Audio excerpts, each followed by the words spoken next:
O amigo oculto. É bonita essa passagem também. É de número 95 e completa 94. Está no Evangelho de Lucas, capítulo 24, versículo 16. Mas os olhos dele estavam como que fechados, para que não o conhecessem. É uma maneira simples que ele tem daquela época, mais de 2000 anos atrás, de falar que aquela imagem, aquele homem não se parecia em nada com quem deveria se parecer, com quem eles conhecessem. Eles falavam que os olhos, quando eles olhavam para uma entidade espiritual e ela não tinha aparência do que eles conheciam, depois se revelava a alguém que eles conheciam, voltava à forma física que eles tinham, que eles conheciam, eles diziam assim, que os olhos deles estavam fechados. Os discípulos, vamos voltar à lição e aí nós vamos explicando. Os discípulos a caminho de Emaús comentavam, amargurados, os acontecimentos terríveis do Calvário. Imagina só, que foi para eles chocante de ver o mestre deles ser crucificado daquela maneira. Eles estavam angustiados, amargurados. Permaneciam sobre a tormenta da angústia. A dúvida penetrava-lhes a alma, levando-os ao abatimento, à negação. Natural, né? Quando a gente vê assim a força do mal na terra, afrontando, derrubando e finalmente crucificando a esperança, um espírito tão evoluído quanto Cristo, que não fez nada, absolutamente nada, de uma maneira tão infame, é chocante. A gente fala, meu Deus, o que virá agora para a humanidade, né? Então eles estavam, e isso fazia eles pensar, dúvida, meu Deus, será que vale a pena tanto sacrifício? Abatimento, nossa, eu acho que não tem nada que se possa fazer nesse mundo para melhorar, o mundo está acabado. A gente fica assim, diante de um espetáculo horrível daquele. Um homem desconhecido, porém, alcançou na estrada. Eles estavam indo na estrada, né? Comentando sobre isso. Oferecia o aspecto de mísero peregrino, ou seja, parecia um andante peregrino da estrada, bem simples, né? Sem identificar-se, esclareceu as verdades da Escritura e exaltou a cruz e o sofrimento.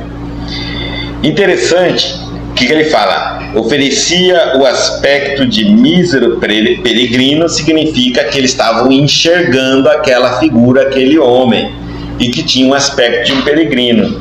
E que se ele parecesse com Jesus, diriam que era Jesus, né, gente? Mas aquele homem não se parecia com Cristo. Parecia um peregrino, diferente, alguém que não era nenhuma das pessoas que eles conheciam, porque eram vários, diferente de todo mundo. Ambos os companheiros e esse homem que se aproxima deles começa a falar sobre verdade da Escritura, exaltou a cruz, mostrou como é importante a cruz e o sofrimento. Não é importante a cruz e o sofrimento, mas a cruz e o sofrimento transformou-se num símbolo de tamanha importância, mostrando que todos nós passaríamos por isso e como deveríamos agir. Então, foi um grande simbolismo a importância. Ambos os companheiros que se haviam emaranhado no cipoal das contradições ingratas. Muitas vezes nós estamos num caminho, muitas vezes nós estamos tentando caminhar reto, encontramos uma direção, estamos seguindo. Então, de repente, um cipoal, uma planta daninha, uma trepadeira começa a nos envolver. Vamos fazer outra comparação, porque se eu estou caminhando, uma planta não vai me pegar, né? Então vamos supor que eu resolvi germinar, sair da semente, sair de dentro da terra, sair da escuridão, que a semente está embaixo da terra na escuridão. Aí a semente recebe o convite da luz do sol, né, e diz: sai daí, mas tem que sair sozinho e tem que romper a escuridão e a terra. Se você tiver garra, você vai me ver, eu sou a luz.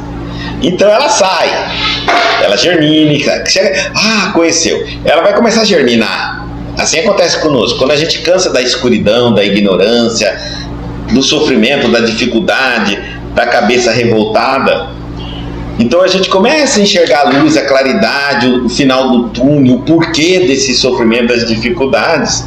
Muito bem, quando a gente começa assim, é natural que, assim como essa planta que parece que vai embora agora, aí vem as ervas daninhas. Tem uma que é o cipoal, que vai enrolando para segurar a gente, a crescer.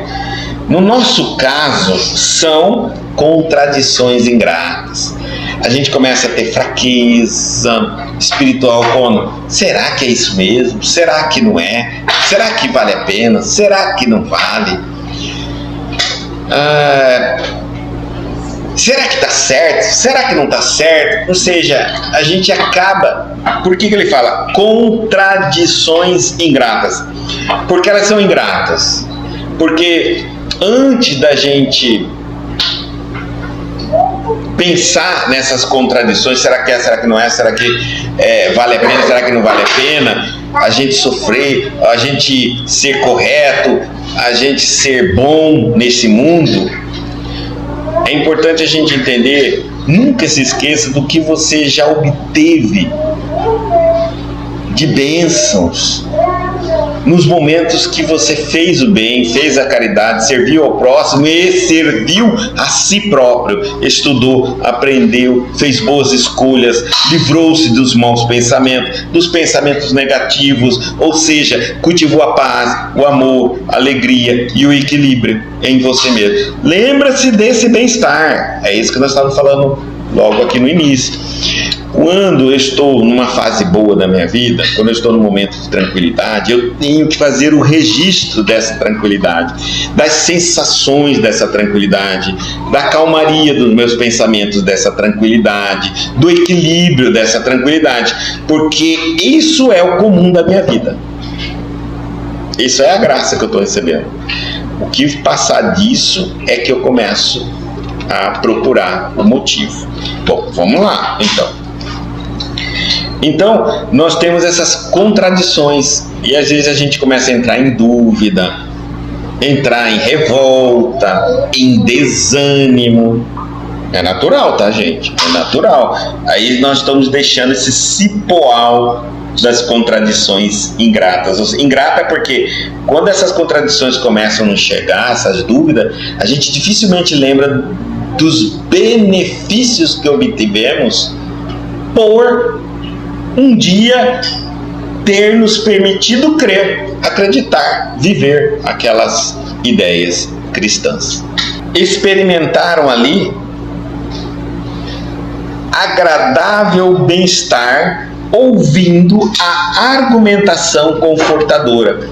Toda pessoa que esclarece o Evangelho, que esclarece a Boa Nova e as leis, na verdade, ele apenas nos proporciona conforto, porque a solução é nossa, é particular de cada um.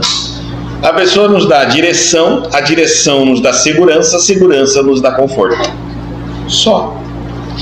Somente ao término da viagem, em se sentindo fortalecidos no tépido ambiente da hospedaria, aconchegados, tranquilos, todos eles já estavam agora.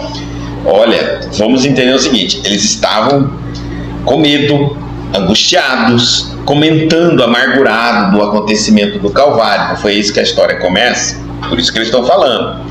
Depois que esse viajante se aproxima e começa a falar as verdades da Escritura, então eles começam a sentir um bem-estar. Está claro aqui, ó. Experimentam agradável bem-estar ouvindo a argumentação confortadora. Nesse momento, a mente deles começam a mudar. Enquanto eles pensavam, antes da chegada do peregrino, em dúvida, em incerteza, em medo, o peregrino, falando dos acontecimentos, deu a eles certeza, tirou o medo, tirou as angústias, ou seja, a mente, o pensamento deles foi tirado daquela nuvem de contradições ingratas, foi ficando mais claro, eles foram ficando com mais firmeza no pensamento. Logicamente, os sentimentos vão mudando também. Então, agora eles já estão dentro da hospedaria,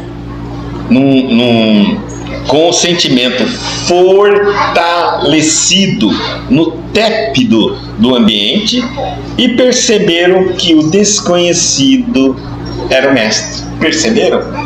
Bom, aqui eu posso dar duas explicações.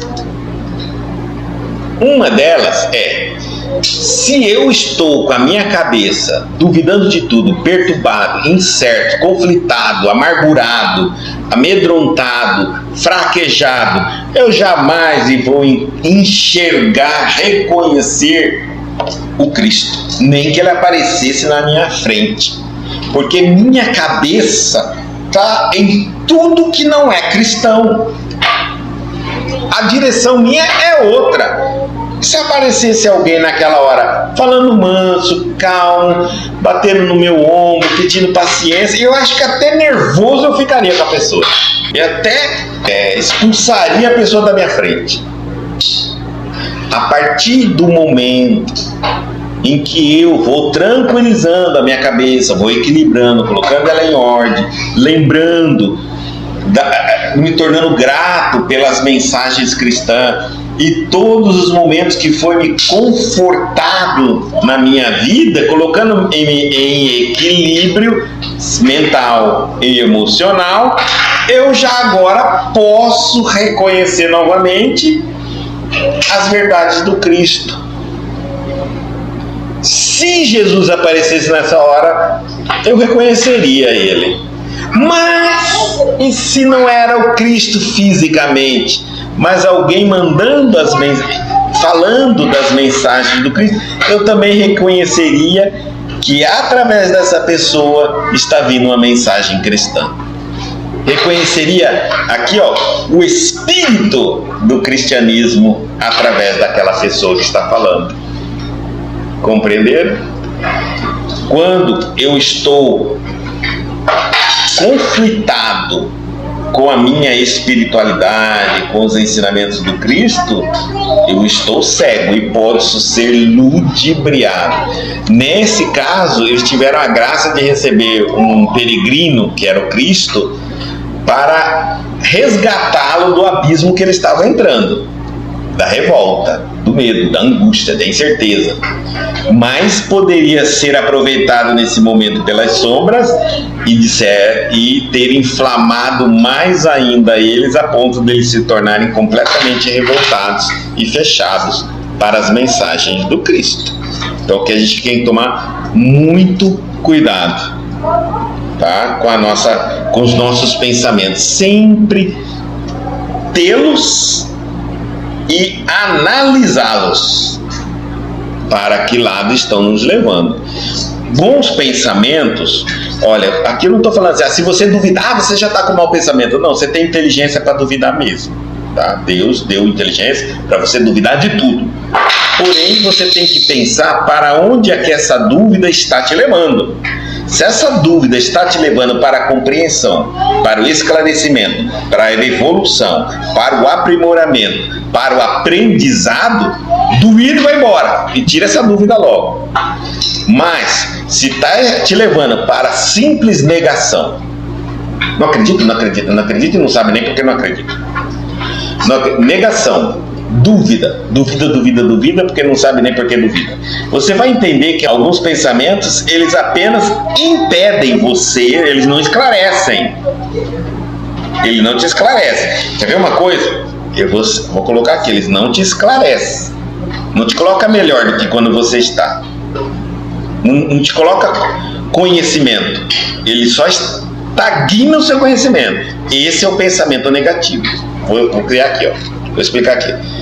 Quando a gente acredita em Deus, é porque a gente pensa e periodicamente estuda, tenta enxergar as manifestações divinas em tudo, tenta se aprimorar nas visões do entendimento, porque todo quem acredita em Deus está sendo desafiado o tempo todo a acreditar, né? Tem tantas coisas que a gente pensaria, meu Deus, acho que Deus não existe. E quando percebe, quando se esforça, quando se doa, quando se dedica, compreende que existe Deus, até naquilo ali. Então, o que é mais fácil? Negar. Eu não acredito em Deus. É simples, é uma criança, uma criancinha. Eu não acredito em Deus. Simples. Porque negar não precisa explicar. Por que você não acredita em Deus? Eu não acredito. Agora, se alguém falar, eu acredito em Deus, aí você tem que explicar, você tem que provar, você tem que isso, você tem que... Observa. Então, é muito, mas muito mais fácil não acreditar. Como é muito, muito mais fácil destruir. O que é difícil é construir, é progredir, é caminhar, é evoluir, é acreditar, é estudar, é aprender, é abrir a mente, é desenvolver e manter-se em desenvolvimento. É mais difícil ainda do que se abrir sua cabeça, é mantê-la aberta, porque a quantidade de pressão de teorias para fechar sua cabeça de novo é imensa. Bom, então eles tiveram a graça de Jesus, o Mestre, vir disfarçado, acompanhá-los nessa viagem. Perceberam que o desconhecido, então, já lá na hospedaria está tudo calmo, o pensamento já está mudado, os sentimentos já estão mudados, eles já estão tudo sentados, comendo. E aí eles veem, é o Mestre que está conosco, é ele que estava ensinando, e tudo que ele ensinava é mensagem cristã. Aí ele vai mostrar agora para nós como aquela história de 2000 anos atrás ainda é até hoje. Ainda existem aprendizes na estrada simbólica de Emaús. Até hoje tem muitos, né? Estamos nós caminhando nessa estrada de Emaús. Todos os dias.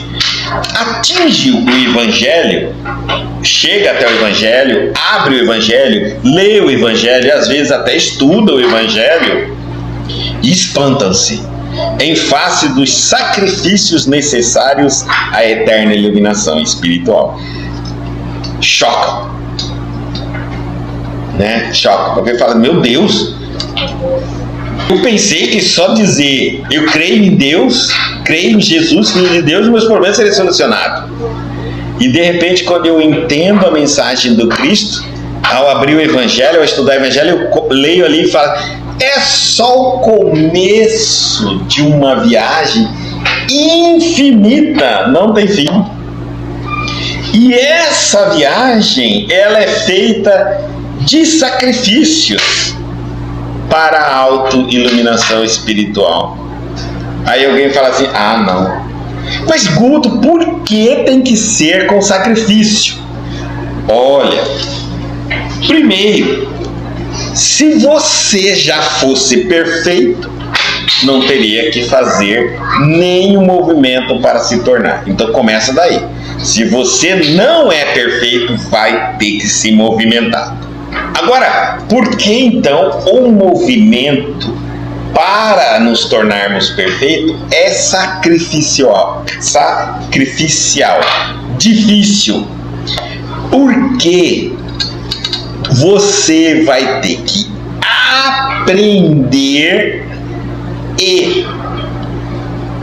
aprender o bem e se satisfazer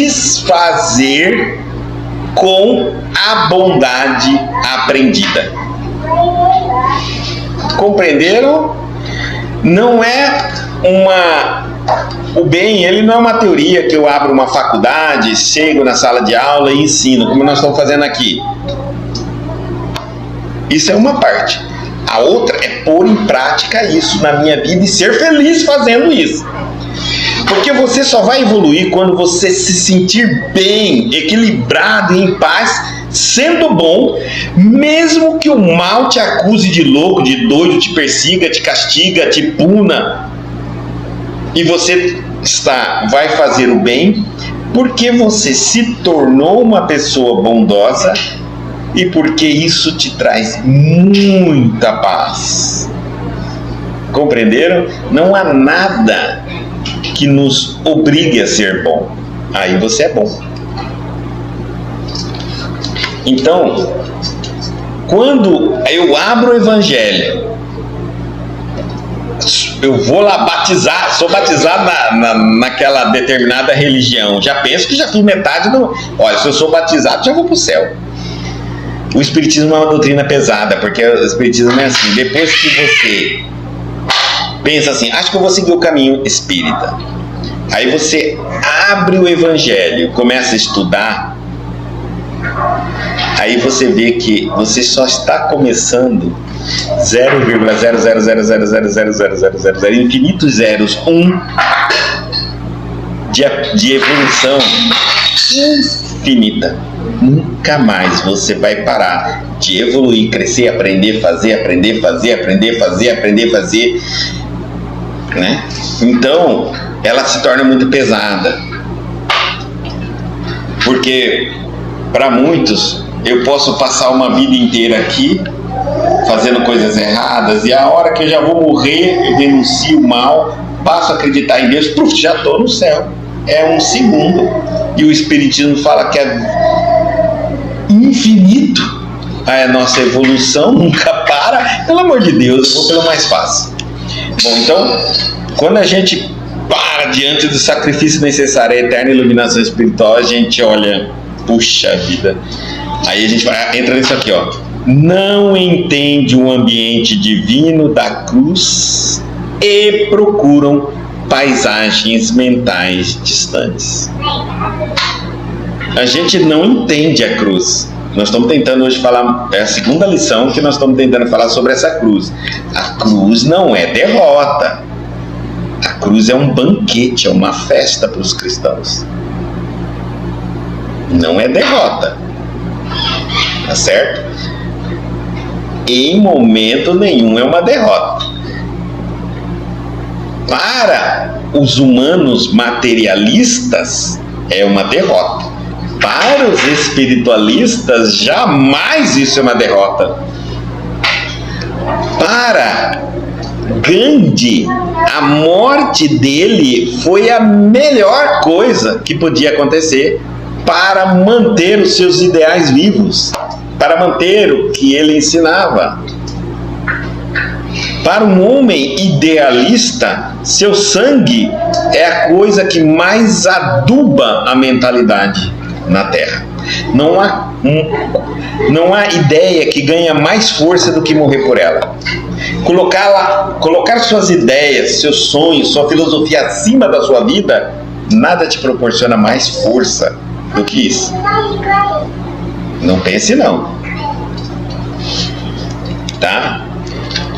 Então, por isso que eles falam, não entende o ambiente divino da cruz e procura paisagens mentais distantes. Procura coisa mais leve, né? As pessoas falam assim, eu estou em busca de uma religião mais leve, eu quero alguma coisa assim, tipo, sei lá, eu quero um batismo, sei lá, quero aceitar Jesus, eu quero alguma coisa simples.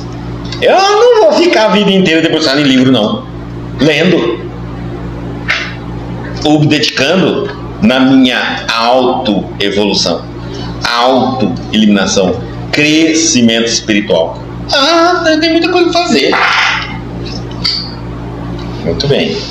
Então, entretanto, chega sempre um desconhecido que caminha ao lado dos que vacilam e fogem.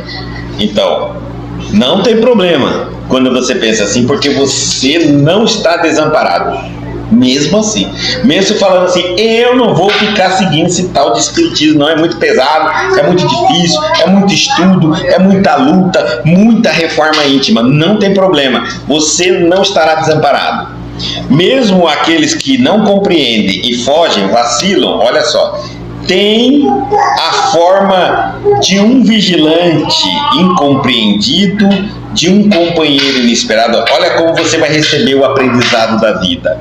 Para aqueles que dizem assim, eu aqui não vou ler um livro, não tenho tempo para isso. Eu que não sento numa mesa, numa sala de aula para aprender sobre a vida minha espiritual. Eu não tenho tempo para isso não. Eu tenho que viver o mundo. Não tem problema.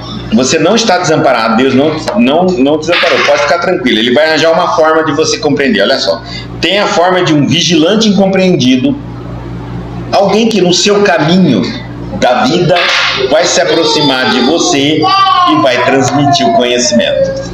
Olha só, pode ser marido, esposa, filho, um amigo, você não sabe. Alguém vai se aproximar porque você está fugindo da escola e vai começar. De um companheiro inesperado. Você nem imagina e alguém no seu local de trabalho, um amigo de um filho, um amigo inesperado, um vizinho, você não sabe e de repente está lá. De um velho generoso, alguém que bate na porta da sua casa. A impressão é que ele veio até pedir uma esmola e de repente ele já está dentro, você nem percebe, ele já está dentro da sua casa, fazendo até o evangelho com você.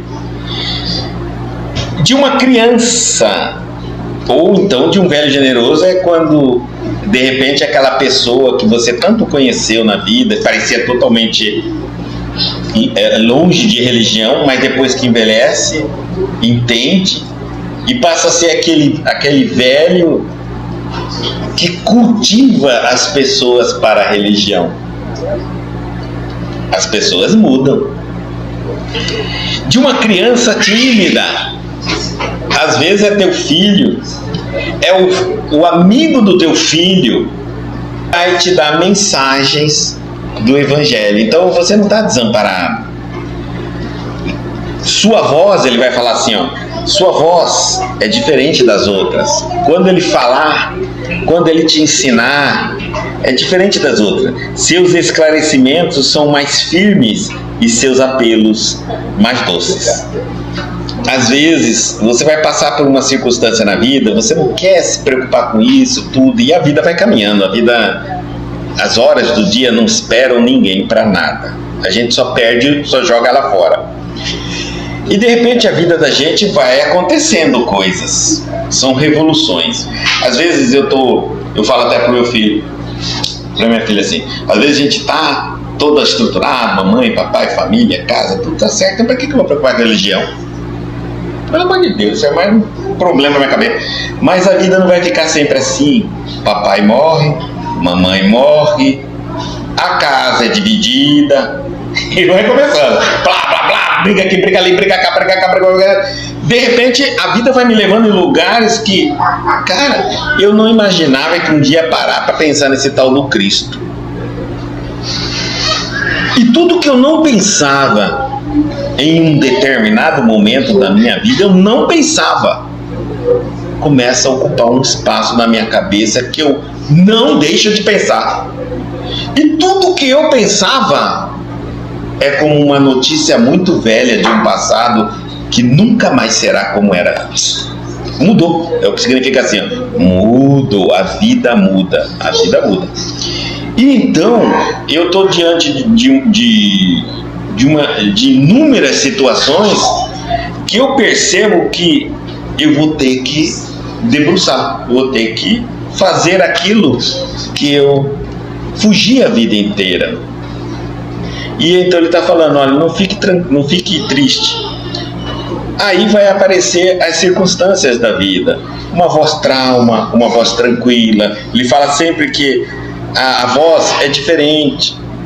Porque quando ela chega, quando a gente está precisando do auxílio, meu Deus do céu, é a voz salvadora. É a voz mais suave que a gente ouve. Em determinado da vida da gente, isso é irritante, é chato, é desprezível, é facilmente ignorável. Mas em determinado momento da nossa vida, isso parece que ele é aclarador, solucionador, pacificador no nosso coração. Então, os apelos mais doces, né, são aqueles que a gente vai ouvindo aquele apelo bem doce, né? Às vezes a gente casa, tem um filho, o filho nasce com um problema ou adoece, e é um convite doce, porque vem pela doçura do nosso filho. Para a gente entender a doença dele, a gente vai ter que buscar a religião, para entender por que uma criança nasce com aquele problema. Então é uma maneira doce da criança dizer: papai, mamãe, existe Deus, existe muito mais coisas do que a nossa capacidade de inteligência pode imaginar. Então é uma maneira diferente de nós. Outros encontram através da perda de alguma coisa, de um ente querido, de um animal, e começa a pensar sobre o mundo espiritual. É um chamado também doce, bem, porque vai pelo amor. É lógico que é a dor de ter perdido um amor, ou a dor de ter um amor daquela maneira, mas está indo, é uma forma doce. A dor é uma maneira doce. E aí diz assim: quem partilha por um momento do banquete da cruz, aí aqui eu acho que muitos lendo falam: não, acho que Emmanuel escreveu errado. Que banquete é a cruz? Cruz é sofrimento, é sangue, morte, destruição. Para os cristãos é um banquete. É um banquete. Jamais poderá olvidá-la. Então, jamais nós podemos trocar a cruz por um banquete tão glorioso que é a crucificação de Jesus, por uma mensagem de tristeza. E é o que nós estamos fazendo muitas vezes na Semana Santa, por mal compreender a mensagem do Cristo. Muitas vezes partirá mundo afora, demorando-se, quando a gente não consegue, está falando assim: olha, aqueles que não conseguiram compreender esse enorme banquete, que é a paixão e morte do Cristo, se eu ficar olhando, se eu passar a paixão de Cristo como uma pessoa encarnada, é um momento de muita tristeza, é onde eu revivo os momentos que ele foi chicoteado, aprisionado, humilhado, foi na cruz e foi morto. É todo esse momento, porque como ele é uma história que ficou no tempo e eu, com uma visão encarnada, só fico vendo a história. Eu não consigo ver o que está acontecendo eu não consigo entender a mensagem espiritual gloriosa da crucificação de Jesus.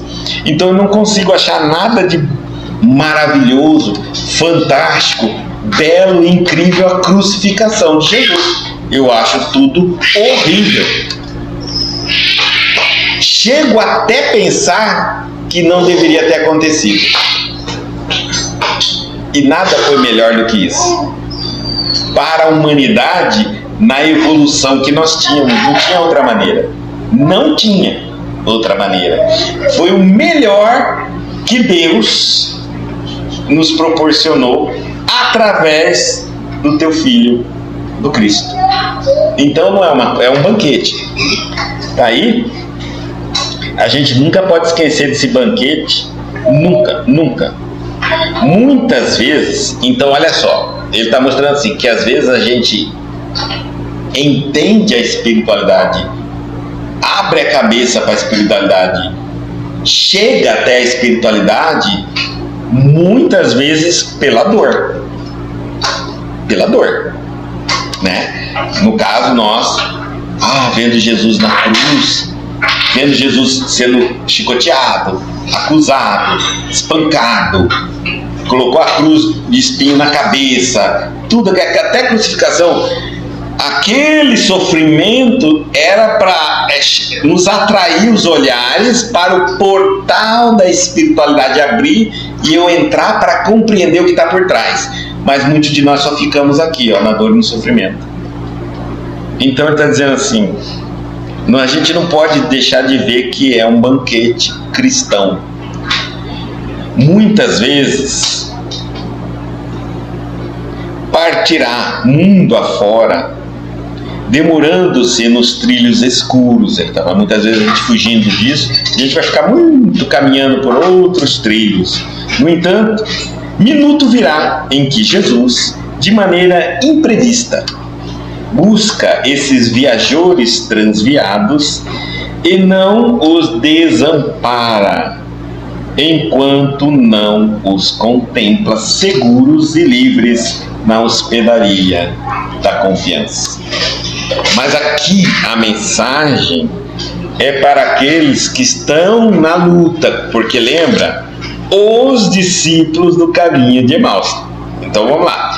Para aqueles que estão lutando para compreender o Cristo, a mensagem espiritual, a vida espiritual, para entender isso, sempre virá de uma maneira ou de outra uma mensagem, o Cristo, de forma até que branda para nós entendermos. Nós vamos ver que a mensagem está branda, mas às vezes nem sempre é assim. Às vezes nós temos, na palestra falou do Jesusinho, às vezes a gente tem esse Jesus que chega aqui, chega através de um Jesusinho na nossa vida. O que é o Jesusinho? Explica isso para nós. É bom você assistir a palestra. Vai lá e fala, bom, Jesusinho pode ser uma doença, Jesusinho pode ser um marido, uma esposa ou um filho, Jesusinho pode ser um parente, Jesusinho pode ser um patrão, Jesusinho pode ser uma profissão, Jesusinho vai ser aquela situação que faz você, por amor a ela, sofrer e aceitar tudo aquilo que você, na bonança da sua vida, no conforto, na tranquilidade, na falta de necessidade, não vai buscar. Então Jesusinho faz isso. Por exemplo, vamos lá, eu estou muito tranquilo, eu tenho uma saúde, eu estou bem, eu quero que Jesus o quê? Aí então vem uma doença.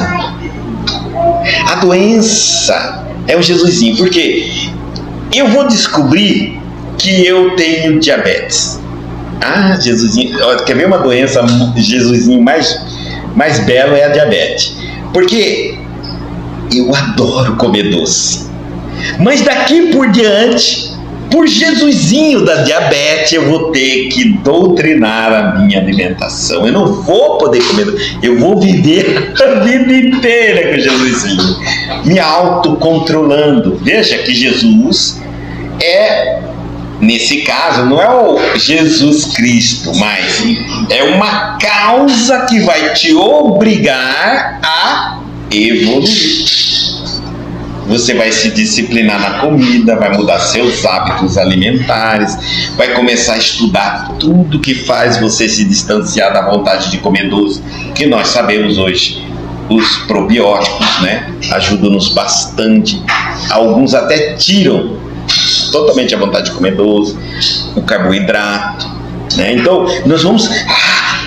por quê? Por causa da dor. O motivo.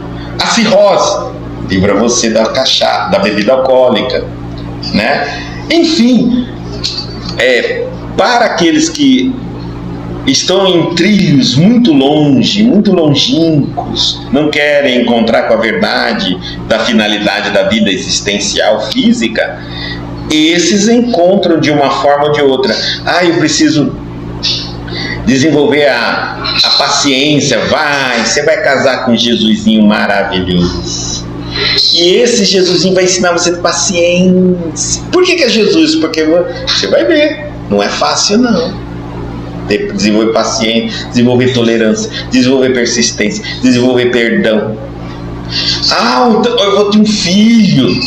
Você vai desenvolver compreensão, desenvolver a adaptação, porque a nossa geração é de um jeito. Aí eu estou vendo meu filho tudo estranho e eu vou ter que estudar, entender o que a geração dele considera normal, que eu acho absurdo, horrível, e tenho que aceitar porque ele está dentro. Então, é o Jesusinho da evolução. A gente vai se adaptando. Ao mesmo tempo que eu vou tendo que aceitar e compreender, atualizar com aquelas aberrações dentro de casa, que agora é meu filho, né?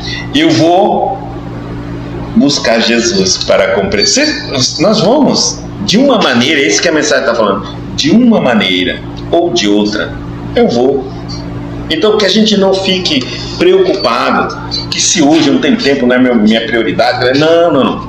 Tudo vai chegar na hora certa. Quando a gente vê algumas pessoas dedicadas na religião, elas já estão na hora certa delas, né? Provavelmente já passou negligenciando bastante. Agora já estão na hora certa dela, na hora do cumprimento, da percepção. E nós que ainda não chegamos nem, vai chegar, a fila anda. Então, tá atrás, vai chegar. Tem aqueles que já passaram pelas etapas da dedicação, já evoluíram, já cresceram. Nós estamos na fase da dedicação. Tem outros que ainda vão se despertar para entrar na fase de dedicação. E assim vai indo. Tudo está na mão de Deus. Por isso a gente também não precisa nem ficar preocupado quando um filho fala assim: ah, papai, não quero religião não, eu vejo você ficando ali, não quero isso aí, não se preocupe, meu filho, quando for seu momento certo, você vai, pode crer. Então, amigo oculto é aquele amigo que chega, que se aproxima nos momentos onde você está vacilando, está em dúvida, está desanimado, ocultamente te levanta através de uma palavra, de um exemplo, de uma observação, e depois não quer dizer que ele vai viver com você a vida inteira. Quantas vezes a gente teve problemas e numa fila de um banco, no supermercado, e alguém conversando com a gente nos tira de uma situação difícil com uma receita caseira, com uma pregação, uma mensagem, quando ela divide uma experiência de vida dela, sem saber que você pode precisar ou estava precisando naquele momento dessa ideia, e ela te dá aquela ideia prontinha. Então é isso, esses são os amigos ocultos da nossa vida, que não deixam de ser o Cristo, o espírito do cristianismo. Não é Jesus, ele tem mais o que fazer, mas o espírito do cristianismo, que é as verdades anunciadas por Jesus, vindo através dos intérpretes, das pessoas que captam e estão mandando isso ao todo tempo às pessoas. Mas cuidado para não se tornar um pregador e ficar andando em todo lugar querendo ensinar cristianismo. Não é essa a nossa ideia aqui, não. É só quando você for solicitado ou quando você achar que precisa colocar aquilo ali. Você vai sentir a intuição quando você tem que falar. Senão, cada um tem seu próprio ponto de vista, suas próprias ideias, sem interferência. Porque isso nos causa problemas muito mais do que soluções.